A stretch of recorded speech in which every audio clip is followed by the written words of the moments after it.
अगर यूपीएससी में आपका ऑप्शनल सब्जेक्ट ज्योग्राफी है तो ये ज्योग्राफी का ऑप्शनल का ये मेरे पास नोट्स है हिमांशु सर के, जो कि इंग्लिश मीडियम में काफ़ी बिकते हैं। इसका रिव्यू करते हैं इन नोट्स का और ये देखते हैं कि ये कितना आपके लिए रिलेवेंट है, कितना राइट फिट है आपके लिए। क्या इसको पढ़ने के बाद आपका पूरा सिलेबस कंप्लीट होता है, क्या ये बिगिनर या एडवांस दोनों को ध्यान में रख के बनाया गया है। इसके साथ साथ जो इनके कंटेंट की लैंग्वेज है वो कैसी है और इसमें करंट अफेयर की वेटेज कितना है, क्योंकि ज्योग्राफी जो सब्जेक्ट है उसका सिलेबस थोड़ा बड़ा है और करंट अफेयर का वेटेज बहुत ज़्यादा इसमें रहता है। क्या इसका कंटेंट जो है सिलेबस के अकॉर्डिंग है, थीम बेस है, क्या PYQ का जो थीम है उसके बेस इन्होंने इस प्रिंटेड नोट्स को अपने बनाया है, तो ये सारी चीज़ देखते हैं। तो हाय एवरीवन, वेलकम टू स्टूडेंटी। अगर आप चैनल पे पहली बार हैं, साथ ही सिविल सर्विस की तैयारी करते हैं, तो आप इस चैनल से जुड़ सकते हैं।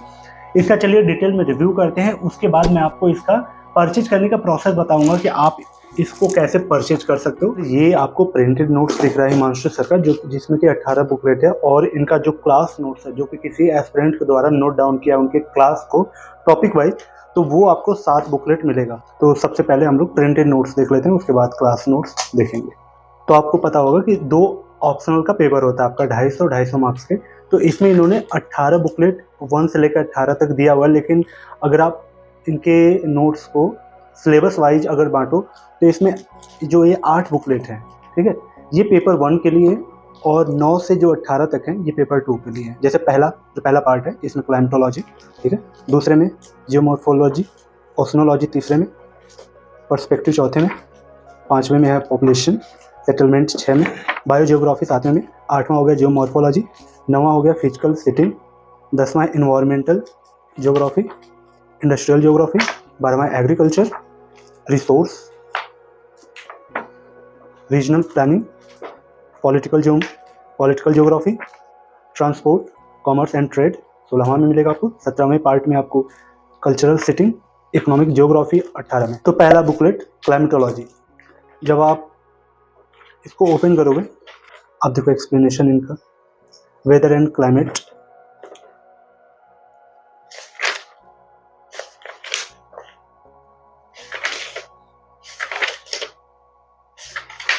जहाँ पे आपको फैक्ट की ज़रूरत है वहाँ पे रिलेवेंट फैक्ट बॉक्स में दिया है, और साथ ही जहाँ पे related image, diagram, bar chart की ज़रूरत है वहाँ पे यहाँ पे मेंशन है, ताकि आप उन चीज़ों को विजुलाइज कर पाओ, रिलेट कर पाओ।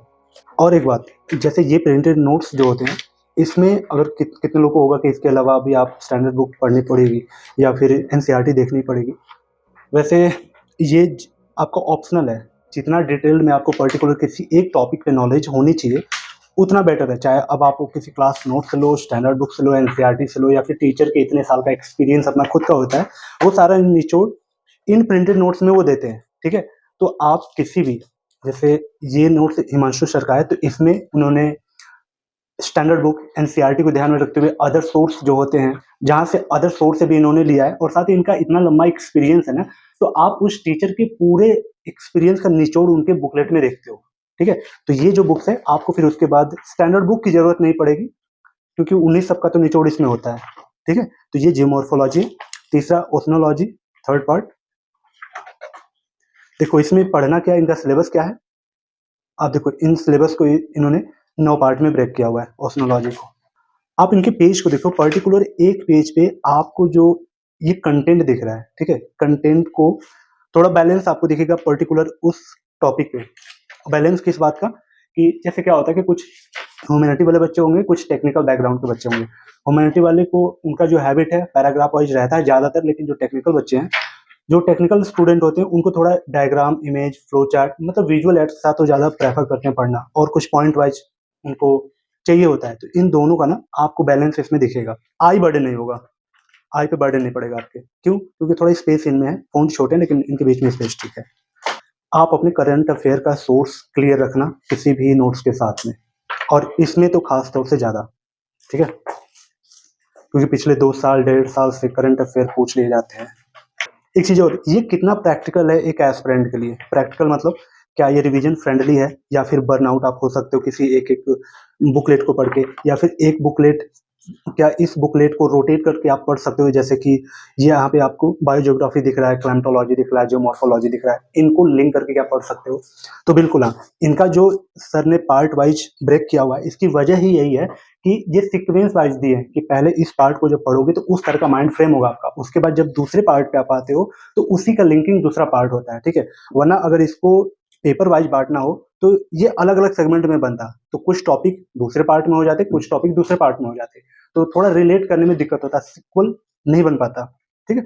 जब इसको मैं पढ़ रहा था ना इस नोट्स को, तो किसी एक पर्टिकुलर टॉपिक का मैं बता देता हूँ, जब आप किसी एक पर्टिकुलर टॉपिक को पढ़ोगे तो उस पर्टिकुलर टॉपिक पे जो कंटेंट का फ्लो है, ठीक है, यानी कंटेंट का फ्लो के साथ जो उसका कॉन्सेप्ट है, इजिली आप समझ पाओगे। यहाँ पे आपको किसी पर्टिकुलर टॉपिक पे ऐसा नहीं लगेगा कि यार कॉन्सेप्ट क्लियरिटी तो नहीं हो रही है, मुझे कंटेंट ओवरलोड फील हो रहा है, तो ये फील नहीं होगा आपको। इंडस्ट्रियल जियोग्राफी,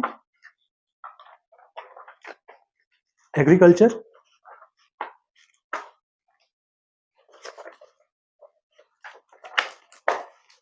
रिसोर्स, अपने भारत में कहाँ पे क्या क्या मिल रहे हैं, खनिज पदार्थ वगैरह, वो सब रिसोर्स वाला पार्ट इसमें है। Regional planning. कैसी लग रही वीडियो कमेंट करते चलना, अगर किसी पॉइंट में कुछ मिस हो रहा है, छूट रहा है, तो कमेंट करना। ये हो गया ट्रांसपोर्ट, ये हो गया transport, commerce and trade.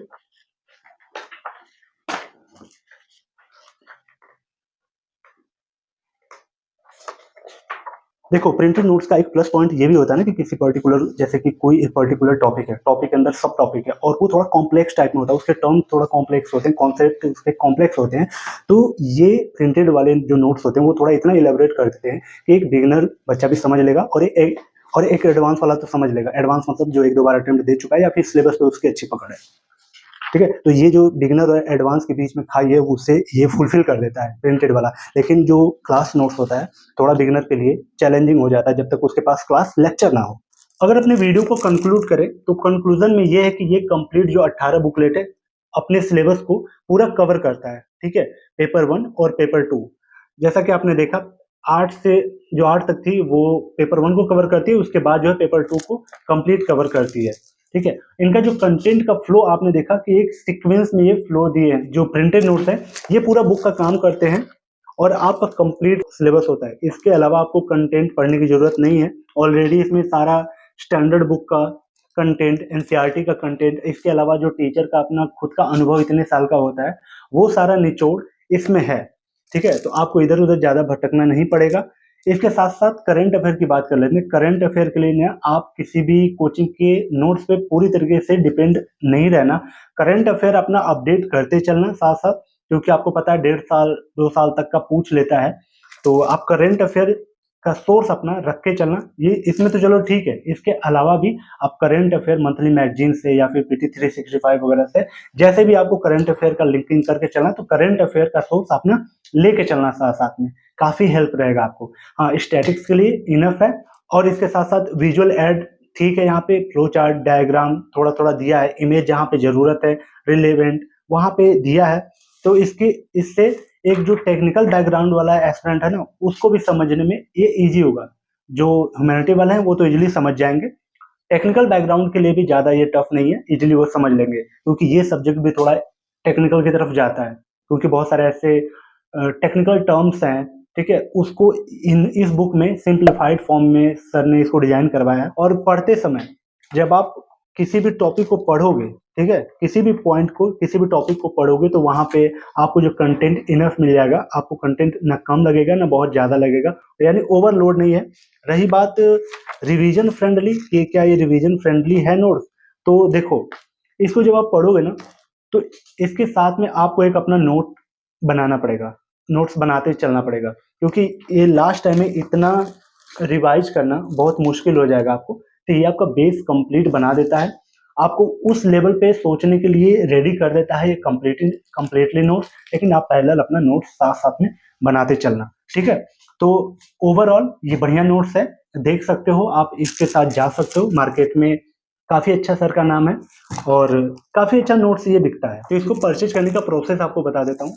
Pin comment में लिंक है और डिस्क्रिप्शन में लिंक है, जब वहाँ पे क्लिक करोगे तो आप इस इंटरफेस पे आओगे, यहाँ पे बाय नाउ का ऑप्शन है, वहाँ पे क्लिक करना तो आपको ये इंटरफेस दिखेगा। यहाँ पे आपको एड्रेस दिख जाएगा अगर आपने कभी ऑनलाइन शॉपिंग किया है तो, वरना यहाँ पे चेंज कर लेना अपना नाम गाँव एड्रेस भरने के बाद, पिन कोड नंबर डालने के बाद आपको पेमेंट का ऑप्शन नीचे आएगा, कई सारे पेमेंट का ऑप्शन आपको दिख जाएंगे। यहाँ पे यूपीआई से कर सकते हो, डेबिट कार्ड, क्रेडिट कार्ड से, वॉलेट से, और कैश ऑन डिलीवरी भी यहाँ पे ऑप्शन आपको मिल जाएगा। लेकिन कैश ऑन डिलीवरी में 200 रुपये आपका ज़्यादा एक्स्ट्रा चार्ज लगता है डिलीवरी का। लेकिन मैं आपको रिकमेंड करूँगा कि आप प्रीपेड यूज कर लेना, जैसे यूपीआई से आप कर लेना, फ़ोनपे, गूगल पे से। रही बात ट्रस्ट का, तो ट्रस्ट का कोई दिक्कत नहीं है। दिल्ली के नियरेस्ट एरिया में आपका 1 से 2 दिन में पार्सल पहुँच जाएगा, और दिल्ली से अगर दूर है आपका घर, तो मैक्सिमम 4 से 6 दिन लगता है।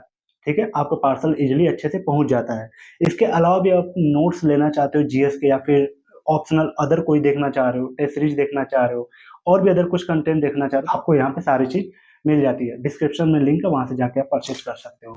तो कैसी लगी वीडियो कमेंट करके ज़रूर बताना, और इसके साथ-साथ आपने ज्योग्राफी क्यों चुना है? क्या किसी के रिकमेंडेशन पे, या फिर आपकी खुद की अपनी पर्सनल चॉइस थी, आपको फ़ेवरेट अच्छा लगता है सब्जेक्ट इसलिए चुना है? आप कमेंट करके ज़रूर बताना, और साथ ही ये ऑप्शनल कैसा है एक एस्पिरेंट के लिए, आप कमेंट ज़रूर करना, आपके ओपिनियन क्या है? और वीडियो को हाइप दे दोगे आप, तो थोड़ा-सा रिकमेंडेशन में वीडियो चली जाती है, तो लाइक, सब्सक्राइब कर लेना। चलिए मिलते हैं किसी और ऐसे यूज़फुल वीडियो में, तब तक के लिए thank you so much and bye-bye.